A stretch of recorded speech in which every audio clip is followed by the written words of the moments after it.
Welcome back to Empowering Introductory Algebra, the informative series created to assist students to build a strong basic algebra foundation leading to college-level studies. Hi, I'm Bob Young, Assistant Professor of Mathematics at Brevard Community College. With the help of the great support staff of WBCC, we continue to bring you algebra lessons containing notes, graphics, tons of examples, and study tips. Let's pick up where we left off in our last lesson.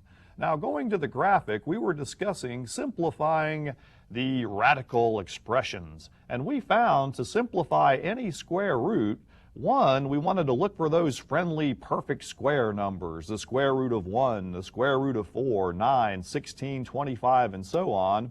Or the fact that in step 2, any square root times itself gives you that square root raised to the second power or squared, which brings that number or variable out.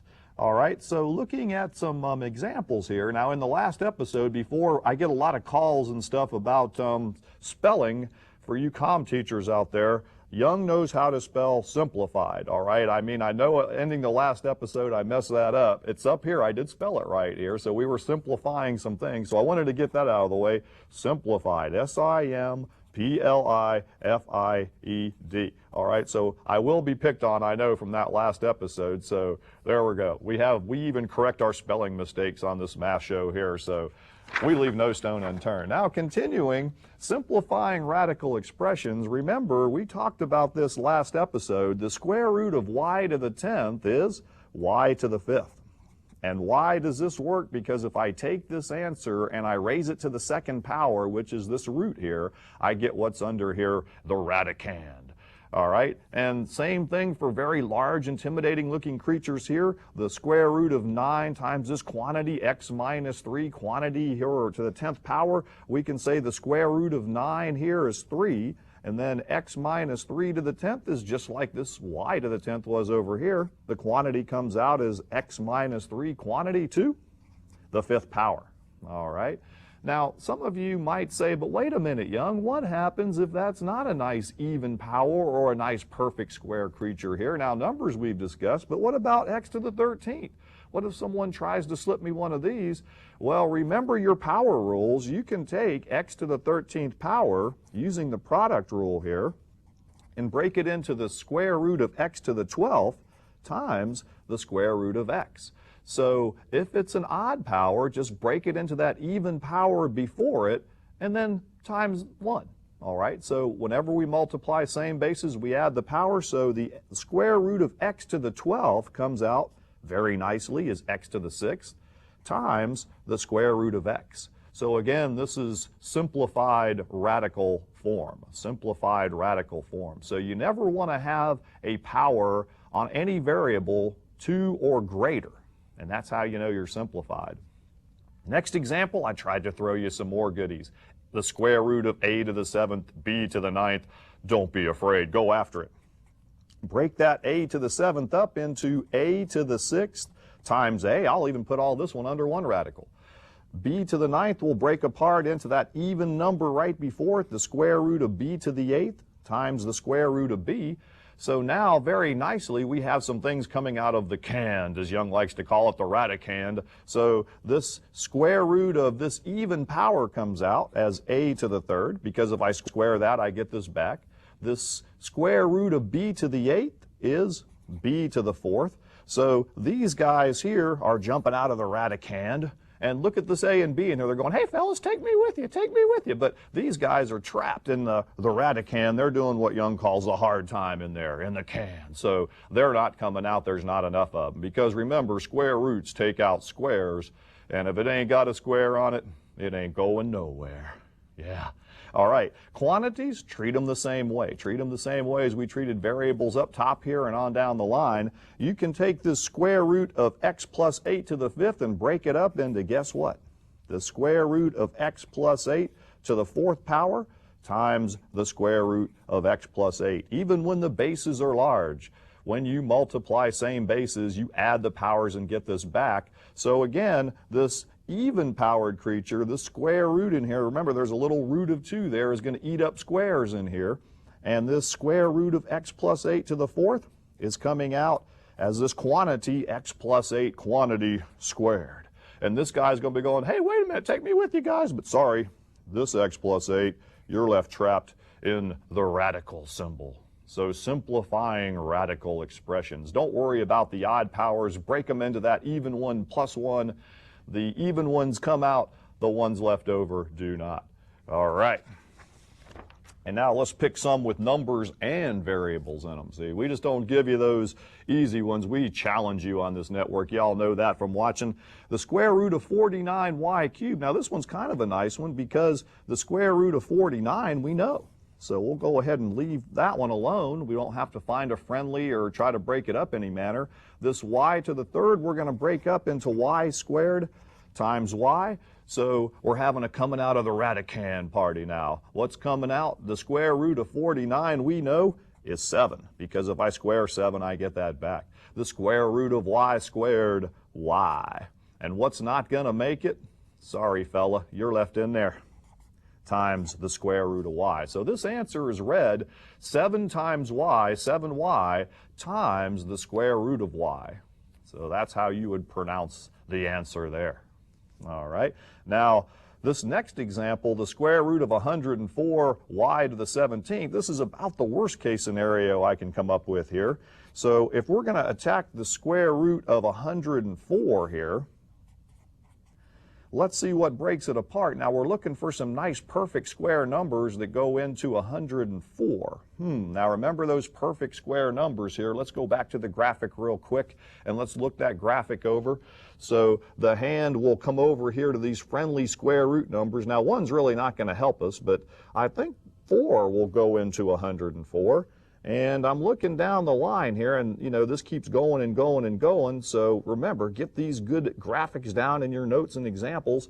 And let's go back and look at 104 again here, the square root of 104. I think that'll break up into the square root of 4 times the square root of 26. I think 4 times 26 is 104. And then we'll take this y to the 17th power and do what? We'll break it up into y to the 16th times y. All right, so this is what the product rule allows us to do when we simplify radicals. So now, can I do anything else with the square root of 26? Well, I could break it into the square root of 2 times the square root of 13, but I don't know what the square root of 2 times the square root of 13 is. There's nothing else I can simplify or bring out of this radical, so actually that square root of 26, he's done. Stick a fork in him. Boop. All right, so the square root of 4 now comes out as 2. Okay, this nice even y power here is hopping out of the radicand, giving you y to the what? 8. And then what's staying in the radical here? Well, the 26 didn't make it out, the y didn't make it out. So here's how they write these complex answers here. 2y to the 8th power times the square root of 26y. What do you think about those? Yeah. All right, so let's talk about some multiplication of radical expressions now. All right, now we've already talked about simplifying any square root times itself. I just wanted to refresh your memory there and see if you remembered this one. Any square root times itself, remember, gives us, there's a couple ways you could look at this.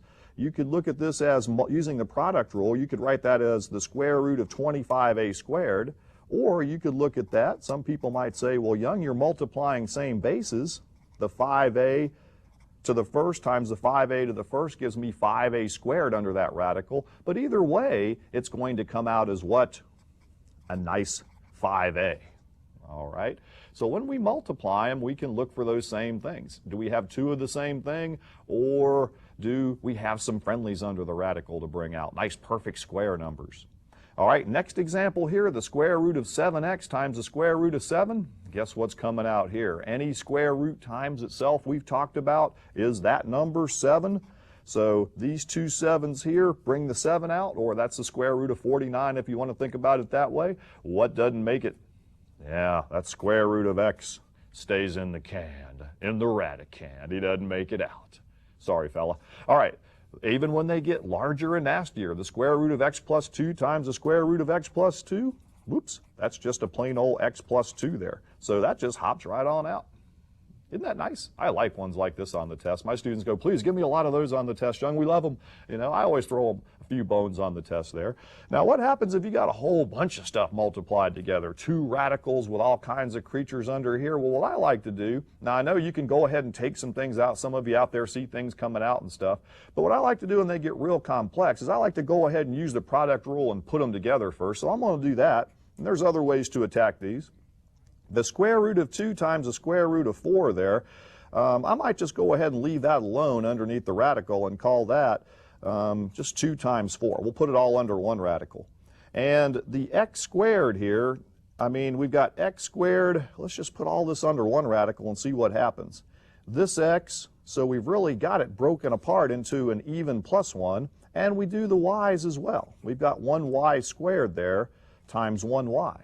So what I might tell you to do here is look at, you know, they had some nice even powers on them here. We had a nice perfect square number, so we can see some things coming out right away. So let's see what comes out here. We know the square root of 4 under that radical comes out as 2. And all these are multiplied together. Why? There's no addition or subtraction sign between there. All right, the square root of x squared, hopping on out of there later. Saying later, fellas in here, bye. Square root of x squared, x.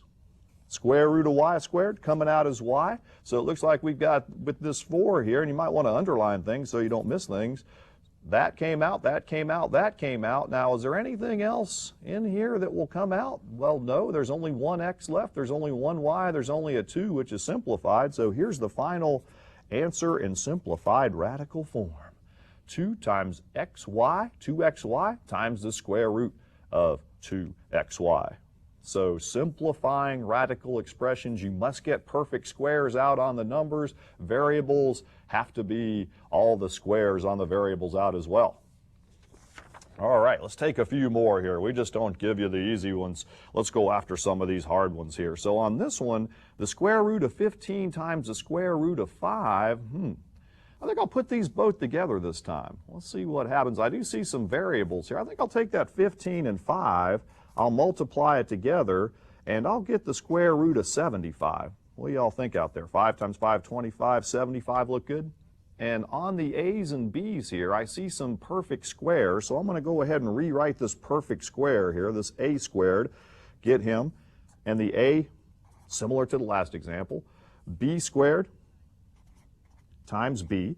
So now I can see some a's and b's coming out and some a's and b's not making it out of the radicand. So what's the nice friendly square root number that goes into 75? The perfect square that goes into 75. The best perfect square.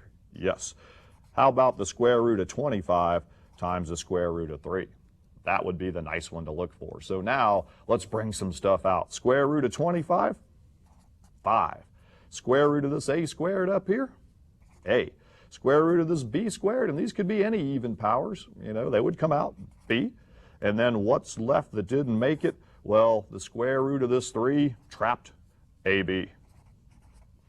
Okay, and for this last example, let's go ahead. I'm just going to put it all together again. Now, boy, there's a lot of variables and numbers in here. So sometimes if you ever get confused, you know, if you don't want to start just writing things out long ways, the product rule says we can go ahead and put this all together under one radical, and we can use our power rules in here. So 18 times 6, 8 times 6 is 48. That would be 108, x to the 3rd power, y to the 7th power. So I went ahead and I multiplied my same bases here. Whenever you multiply same bases, I added my power. So I just put all that together into one radical.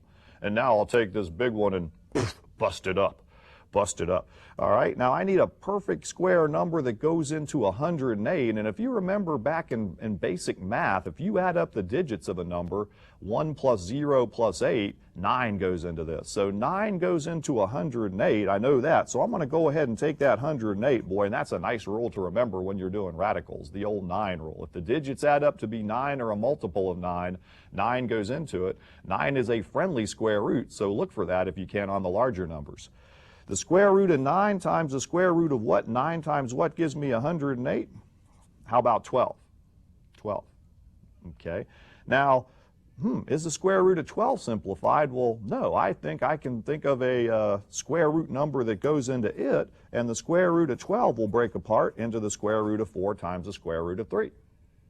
All right.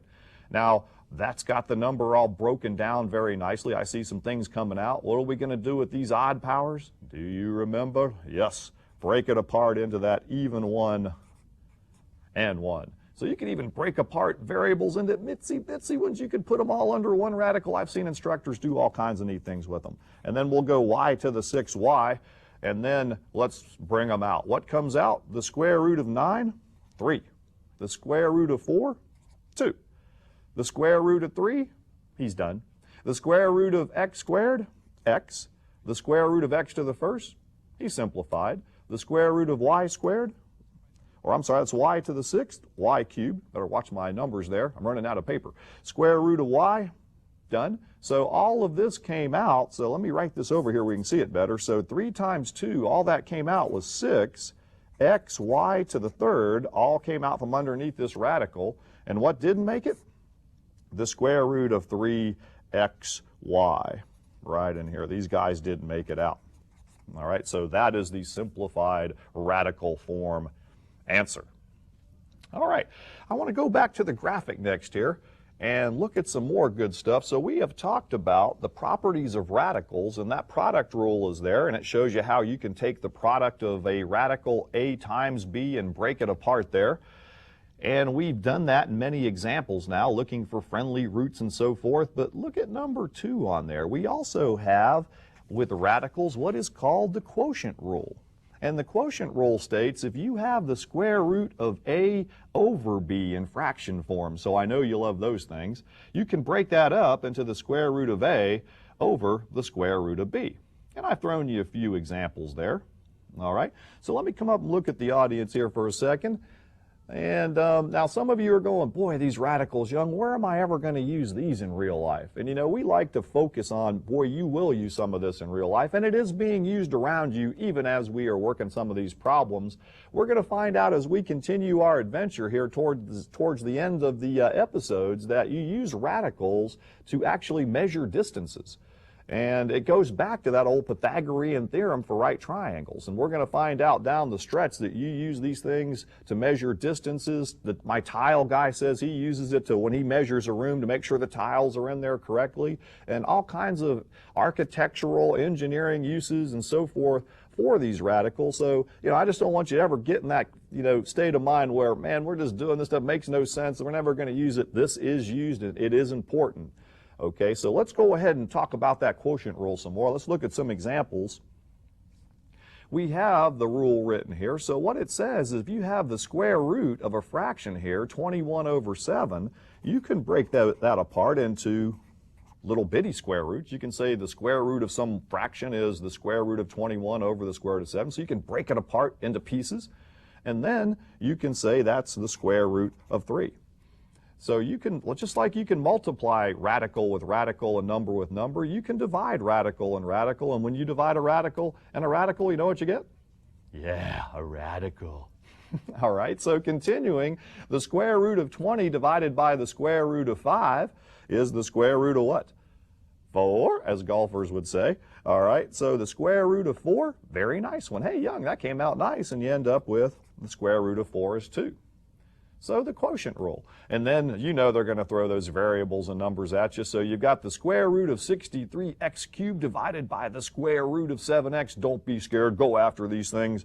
7 goes into 63 how many times? 9. And what's that rule here? We're going to review down the line. The square root of x3 divided by the square root of x. Whenever you divide same bases, remember power rule number 2, subtract the powers. So x to the 3rd divided by x is x squared. It works the same with the radicals. All right, and this comes out, hey, another nice one. The square root of 9 is 3, and that nice even powered comes out as x. So things with the quotient rule here. All right, divide and simplify. So sometimes, you know, don't be afraid of fractions, especially look how nice some of these are. You've got these perfect square numbers in there. So what the rule says is you can break them apart into individual square roots, or some students just say, hey, Young, I see this one. The square root of 25 is 5. The square root of 49 is 7. Oop, there it is. If you square this, remember, there's always a way to check radicals. If you take whatever your answer is, square it, guess what you get? What's in the radicand? What's under here? Yeah, so these make perfect sense. Now, I wanted to throw this one in here with the minus outside and see if you remembered that rule. Can you do one with the negative out here? Yes, this is almost like, or actually it is like a -1 times that radical. So remember, if the negative's on the outside, you can perform the operation. If the negative is underneath, no solution, can't do it. So this will come out a nice negative, what? The square root of 16 is 4. The square root of 81 is 9. All right, so in this last example, some people might get scared about the square root of 625. Now, if you know your perfect square number, some great math students know that comes out as 25. It is a nice one. I think everyone would get the top as 3x, but if you couldn't get this, remember, you can bust them up. That square root of 625 in the bottom here, if you don't like it, we'll take that big bad one and we'll bust it up into its components using the product rule. Now, some of you might even have trouble finding numbers that go into 625, but remember some divisibility rules from the basic math classes. Any number that ends in 5 is divisible by 5. And there's another one, any number that ends in 25 or 50 or 75 or double zeros is divisible by 25. And it just so happens if I divide 25 into 625, I'll get the square root of 25 times itself. Now, you could have used 5 and broken it apart and kept going and gotten to the same place, but this final answer will end up 3x over 25. 3x over 25. So are you starting to feel the power of the radicals and so forth? I hope so. All right, now the next thing we're going to talk about is rationalizing the denominator. Now, not only do I have some rules here for you, what this means in layman's terms is no radical can appear in the denominator of any fraction. All right, and I think we got a graphic on that one as well here. Let's see, go to the graphic. We've got to rationalize the denominator, you want to, make sure you simplify and reduce all radicals first. Sometimes they give you radicals that aren't simplified and reduced, but you always want to try to do that. And 2, multiply by 1 outside the radical to make the denominator a perfect square. So we love to give you these good graphics so you can write down, and then we try to go to these illustrations and show you how that works. All right, so let's go back to the example here. 5 divided by the square root of 3. Now, the square root of 3 is an irrational number. It is like pi, what we talked about in earlier episodes. This number goes on forever, does not end, does not repeat. So what the process of rationalizing the denominator does is tries to take this irrational number and get it out of the denominator. Now, how do you do that? Well, how about that nice rule that says if you multiply any square root by itself, what happens? You get that number. It pops out of there. That's the square root of 9, which is 3, or the square root of 3 squared, which is 3. So we have taken an irrational number and changed it into a rational number, thusly named rationalizing the denominator. Now remember, whatever you do to the bottom of a fraction, you must do to the top. All right, and this is where you get that multiplying by 1 thing in the graphic there, that step 2, multiplying by 1, because you have to, whatever you do to the bottom, do to the top. Now, when I multiply the tops together, 5 times the square root of 3, how do I write that? Just like it looks, 5 times the square root of 3. All right, next example, I gave you a whole radical with a fraction under it. Multiply by the square root of 7 over the square root of 7, and that will rationalize that denominator. All right, so what do we end up with? A little different than the first example, because here we have a square root times a square root, so the product rule ensures us we will get a square root answer. So the square root times the square root of 14 all over, the 7 comes out. So we take that irrational number and get it out of the bottom. Yeah. Now, are they all that easy, young boy? This looks pretty good. This doesn't seem bad at all. They try to make them a little harder. They throw the variables at you then. Don't be scared of the variable. The square root of a over b. And by the way, the quotient rule says you can go ahead and break that up if you want to into the square root of a over the square root of b that way. So if you don't like it written in this form, fractions, you can write it and break them up into smaller radicals. And what's the problem with this? Well, can't have that in the bottom. And you know what takes it out. Multiply by the same square root over itself, and you get square root times square root of a times the square root of b in the top, square root of ab. All over any square root times itself, the b becomes alba there. Now what happens here, nothing simplifies. Why? Because there's not enough a's or b's to get out of that radicand. They're just to the first power, so we're all right. All right. Now continuing, you might look at this next example and say, multiply by the square root of 18 over the square root of 18, Young. It follows from the rest of the examples that that would make sense. You could, but it would make the simplification process a lot more difficult. Now, I'm going to go ahead and break this fractional radical up using the quotient rule into two individual square roots. And do y'all see that the square root of 18 down here, unlike the previous example, simplifies, doesn't it? So you can break the square root of 18 apart into what? The square root of 9 times the square root of 2. So I would always recommend simplifying anything first in here. It just makes this rationalizing process much easier. So you end up with the square root of 5 over what? Well, the square root of 9 comes out as 3 times the square root of 2. Now, what's wrong with this picture, Young? Well, I can't have that radical in the denominator. So what are we going to do with it?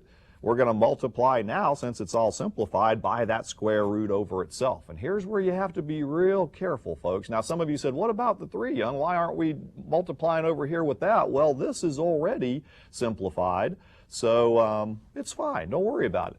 All right, so it's already a rational number. This is our enemy right here, that irrational one. So when we multiply the tops, the square root of 5 times the square root of 2, we get the square root of 10 all over.